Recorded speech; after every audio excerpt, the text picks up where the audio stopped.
வர வந்த வரலாற்று உணவுகள் பத்தின தொடர்களுக்கு மத்தியில இந்த தொடரை வரலாறை மட்டும் மையமா வச்சு தயார் செய்யணும்னு ஏனோ எனக்கு ஒரு ஆர்வம். அதனால இது அப்படிதான் இருக்க போகுது. இது ஈஸ்டர் சிறப்பு பதிவு. நம்மள நிறைய பேர் 40 நாட்கள் லென்ட்ல இருந்திருப்போம். லென்ட்னா ஸ்ப்ரிங், அதாவது வளர்ச்சிக்கான நேரம்னு அர்த்தம். 2000 வருஷத்துக்கு முன்னாடி மெசியா 40 நாட்கள் பாலைவனத்துல கழித்த பிரதிபலிப்பு தான் இந்த லென்ட், அதாவது விரதம்.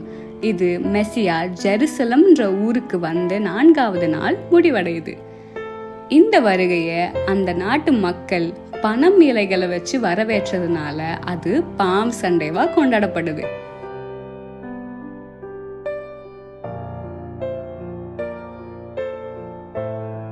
இதுல தொடங்கி 4வது நாள் மெசியாவின் கடைசி உணவு, த லாஸ்ட் சப்பர். அன்று இரவே மெசியா ரோமானியர்களால கைது செய்யப்பட்டு மறுநாள் சிலுவையில் ஏற்றப்பட்ட 3 மணி நேரத்துக்கு அப்புறமா இறந்தார். இது புனித வெள்ளி. ஆனா இது அங்கேயே முடிஞ்சிடல. அன்னிலிருந்து 3வது நாள், அதாவது இன்னைக்கு அவர் உயிர் தெழுந்ததுனால இது ஈஸ்டர் சண்டே. ஹாப்பியா கொண்டாட வேண்டிய நாள். இது ஒரு சாக்ரிஃபைஸ். மதம் சார்ந்த தியாகம்லாம் இல்ல, இது பொதுவானது. இறப்பு முடிவு இல்லைன்னு புரிய வைக்க ஒரு சாக்ரிஃபைஸ். இந்த நாளை நமக்கு சந்தோஷம் தர விஷயங்களை செஞ்சு கொண்டாடுவோம். Happy Easter.